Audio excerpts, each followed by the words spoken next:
Ok, số đây này tặng khné làក្នុង video មួយនេះខ្ញុំមកបង្ហាញអ្នកទាំងអស់គ្នាពីរបៀបក្នុងការ add បបេមាត់នៃរូបភាពរបស់យើងដែលយើងមើលទៅវារៀង slate ហើយយើងចង់ add វាបន្ថែមដើម្បីឲ្យវាមានកម្រិតមើលទៅវាសមល្មមក្នុងការទទួលយកនៃរូបភាពរបស់យើងអូខេអញ្ចឹងមុនដំបូងខ្ញុំសូម copy រូបភាពយើងមុនកុំឲ្យវាប៉ះពាល់ជាមួយនឹងរូបភាពដើមរបស់យើង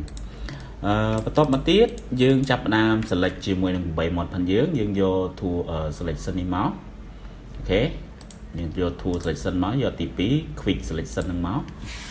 បន្ទាប់មកទៀតយើង select ទៅលើបបេមាត់របស់យើងចាប់ផ្ដើម select ទៅលើបបេមាត់របស់យើងតែម្ដង select ឲ្យវាអស់មកអូខេបើសិនវាលើសយើងដកវាវិញអូខេដកវាវិញមកបើវាខ្វះយើង add វាបន្ថែមវិញអូខេប៉ុណ្ណឹងដាក់បន្តិចទៀត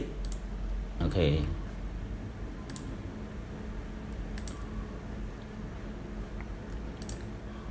យវាអស់តែម្ដងអូខេ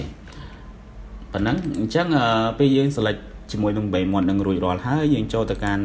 ជាមួយនឹង adjustment នេះមកបន្ទាប់មកយើងយកពាក្យថា choose saturation អូខេហើយវាក៏មាននៅខាងក្រោមនេះដែរ adjustment ហ្នឹងបើសិនជាអ្នកទាំងអស់គ្នាបើកមកវាអត់មាន adjustment សម្រាប់អ្នកទាំងអស់គ្នារើសអញ្ចឹងណាអូខេបន្តមកទៀតយើងទាញជាមួយនឹង saturation យើងឡើងទៅគឺយើងទៅឡើងពណ៌នៃបេមាត់ផងយើងបាននេះឃើញទេយើងចង់បានកម្រិតណាយើងទៅឡើងកម្រិតហ្នឹងទៅតែយើងយកមកល្មមទៅបានហើយ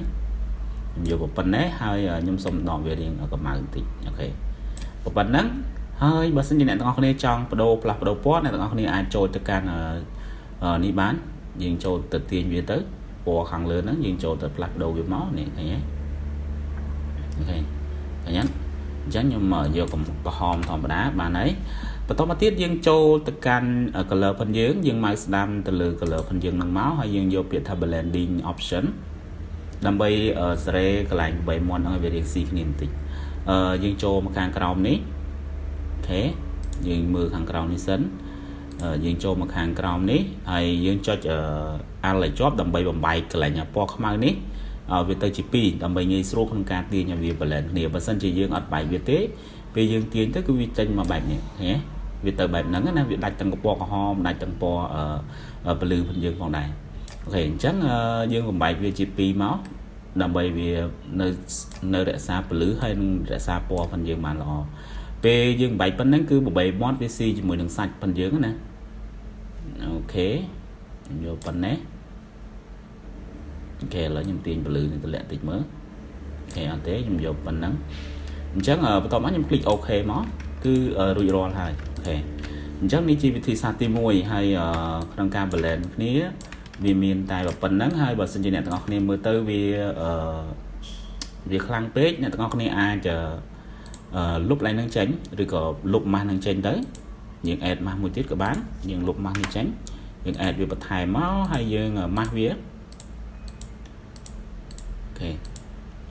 សំទោសខ្ញុំ add ម៉ាស់នឹងចេញខ្ញុំលុបម៉ាស់នឹងចេញសិនខ្ញុំ add វាចូលមកនេះយើងដាក់ម៉ាស់វាបន្ថែមបែបហ្នឹងហើយយើងចុច Ctrl អក្សរ I ដើម្បីផ្លាស់ប្ដូរវាយើងអាចផាត់ជាមួយនឹងបេមាត់ក្នុងការផាត់យើងយក brush tool នេះមកអូខេយើងយក brush tool ហើយយើងយកកម្រិតនេះឲ្យវាធ្លាក់ដល់0ទៅអូខេឥឡូវយើងដាក់ទៅលើបបេមាត់ផងយើងមកអូខេដើម្បីឲ្យគម្លាតនៃរង្វង់មើលទៅវាស្រៀងស្រាលណាបើសិនយើងដាក់ទៅវាខ្លាំងគឺគម្លាតរង្វង់ហ្នឹងមើលទៅកែបបេមាត់យើងដូចកាត់យកមកដាក់ពណ៌ពីលើបន្ទាប់ពីលើអូខេបែបហ្នឹងនេះបែបហ្នឹងអូខេហើយយើង add អានេះបន្ថែមបន្តិចមកឲ្យវាច្បាស់ជាងមុនយកកដាលទៅកន្លែងណាដែលត្រូវយកច្បាស់អូខេនេះគឺជាការ add color បបេមាត់ផងយើងអញ្ចឹងនេះគឺជាវិធីសាស្ត្រទី1អូខេឥឡូវខ្ញុំបិទ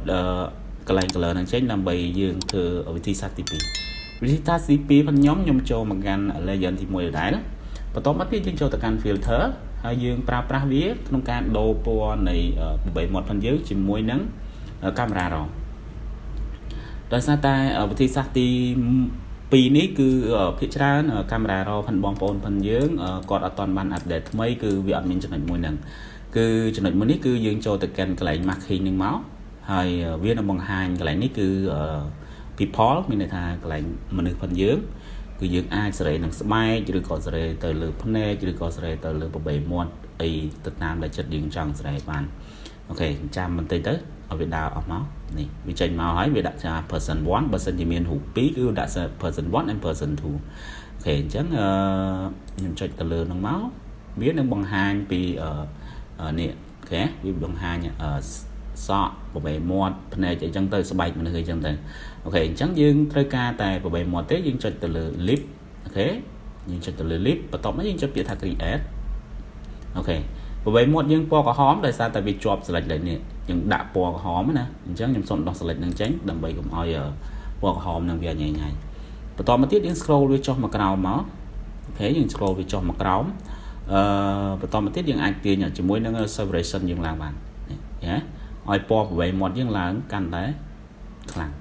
ហើយបើសិនជាអ្នកទាំងអស់គ្នាចង់បន្ថែមពណ៌ឬក៏បដូរពណ៌អី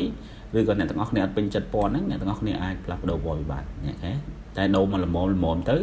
កុំឲ្យវាខ្លាំងពេកអញ្ចឹងខ្ញុំដូរប៉ុណ្ណេះអូខេយើងយកមកល្មមមកបានហើយប៉ុណ្ណឹងហើយយើងចង់បន្ថែម contrast ទៅលើបបៃមាត់ទៀតក៏បានដែរយើង add contrast ទៅលើទៅ add highlight ទៅលើតិចទៅនេះប៉ុណ្ណឹងភ្លឺស្អាតហើយអូខេអញ្ចឹងបន្តមកយើង click OK ទៅគឺរួចរាល់ហើយនៅលើបបៃមាត់ផងយើងអញ្ចឹងនៅក្នុងវិធីសាស្ត្រទី2នេះគឺភាគច្រើនសម្រាប់ Photoshop ផងបងប្អូនផងយើងក៏អត់ទាន់បាន update ថ្មីហើយ RAW ផងគាត់ក៏អត់ទាន់បាន update ថ្មីគឺវាអត់មានកន្លែង person មួយហ្នឹងទេហើយជំរឿសដែលយើងត្រូវពេលយើងអត់មានណាអធិស្ឋានបើសិនជាយើងអត់មានកន្លែងហ្នឹងយើងអាចប្រើប្រាស់នៅវិធីសាស្ត្រទី2ផងយើងបានក្នុងការ add នៅបបៃមាត់ផងយើងបានផងដែរអូខេអញ្ចឹងវីដេអូមួយនេះខ្ញុំមានតែប៉ុណ្្នឹងហើយក៏សូមអរគុណដល់បងប្អូនទាំងអស់គ្នាដែលបានគ្រប់គ្រងនិងបានមើលវីដេអូមួយនេះតាំងពីដើមដល់ចប់ផងដែរអញ្ចឹងសូមអរគុណសូមជម្រាបលាជួបគ្នានៅវីដេអូក្រោយ